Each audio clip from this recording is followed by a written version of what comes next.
Assalamualaikum warahmatullahi wabarakatuh. Apa kabar semuanya anak-anak? Mudah-mudahan semuanya dalam keadaan sehat selalu serta dalam lindungan Allah Subhanahu wa taala. Amin. Baiklah anak-anak sekalian, pada pagi hari ini kembali kita akan melanjutkan pelajaran kita di bab 5 halaman 45 tata cara bersuci atau toharom. Anak-anak sekalian, kalau kita mau sholat, kita harus wudhu. Ketika kita buang air besar, kita harus dibersihkan. Ketika kita mau baca Quran, harus berwudhu. Itulah yang dinamakan dengan bersuci. Kalau kita mau menghadap Allah, kita mau sholat, kita juga harus berwudu. Itulah yang dinamakan bersuci. Jadi pada bab ini kita akan mempelajari tentang pengertian bersuci dan tata cara bersuci. Nah, silakan kembali buka bukunya di halaman 47. Pengertian toharo. Toharo itu apa? Toharo artinya bersuci. Suci dari hadas dan najis. Bersuci itu dapat dilakukan dengan cara apa? Mandi, berwudu, dan tayamum. Apa itu tayamum? Tayamum itu adalah menggunakan bersuci dengan debu. Boleh. Kalau tidak ada air, boleh pakai tayamum. Kemudian hadas. Hadas adalah keadaan badan yang tidak suci.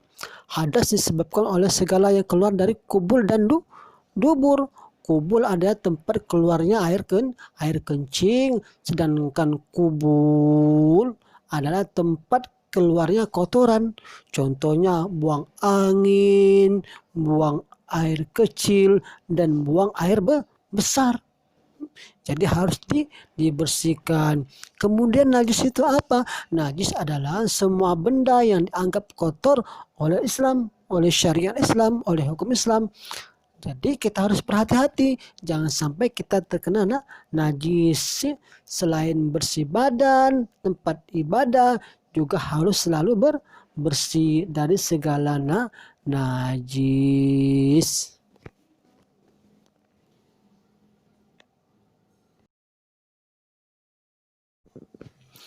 Baiklah, kita lanjutkan di bagian B halaman 48 tata cara bersuci atau toharo. Yang pertama, alat untuk bersuci. Ya. Jadi setelah kita buang air kecil atau buang air besar, pasti kubul dan dubur kita bernajis. Makanya kubul dan dubur kita harus dibersihkan. Bersuci sebaiknya pakai air. Jika tidak ada air, kita dapat menggunakan batu, daun kering, atau tisu. Jadi alat bersuci itu ada 4. Ada air, ada batu, ada daun kering, dan ada juga tisu. Boleh pakai tisu, boleh. Boleh pakai batu, boleh juga. Boleh juga pakai daun dan juga boleh pakai tisu kalau tidak ada air. Bagaimana caranya? Jika menggunakan batu, gunakan 3 batu yang bersih. 1 batu digunakan 1 kali. Gunakan dengan tangan kiri. Lakukan pelan-pelan. Ya. Jangan sampai ada yang tertinggal. Jangan kuat-kuat. Ya. Kemudian yang kedua, tata cara bersuci. Bersuci itu dapat dilakukan dengan cara mandi, berwudu, atau tayamum. Pertama, mandi. Untuk membersihkan najis adalah kita harus mandi. Mandi merupakan cara bersuci dengan menggunakan air. Mandi juga dapat membersihkan hadas dan seluruh najis. Kemudian yang kedua, berwudu. Berwudu disebut juga bersuci. Berwudu bisa menggunakan air, dan jika tidak ada air boleh menggunakan debu. Jadi sebelum berwudu, anak-anak sekalian jangan lupa dulu baca basmalah, baca bismillah, kemudian niat untuk berwudu. Apa niatnya? Nawaitul wudu'a li raf'il hadatsil asghari fardhul lillahi ta'ala. Aku niat berwudu untuk menghilangkan hadas kecil, fardu karena Allah Ta'ala.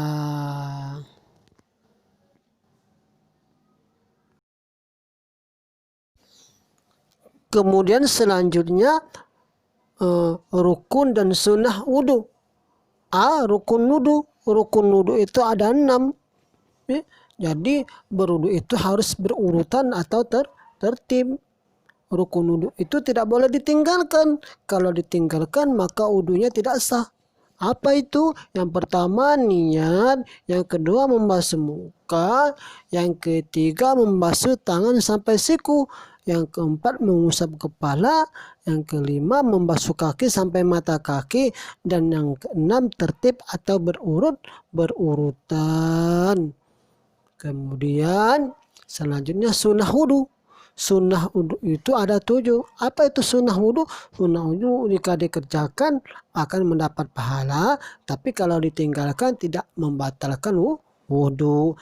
Apa itu? Pertama membasuh kedua telapak tangan, yang kedua kumur, yang ketiga membersihkan lubang hidung, keempat mengusap kedua telinga, kelima mengulang 3 kali, 6 mendahulukan anggota badan yang kanan, dan yang ketujuh berdoa sebelum dan sesudah wudu. Baiklah anak-anak, inilah pelajaran kita pada hari ini. Yang kedua, urutan berwudu. Yang pertama kita harus membaca basmalah. Yang kedua membasuh telapak tangan hingga pergelangan tangan. Yang ketiga berkumur.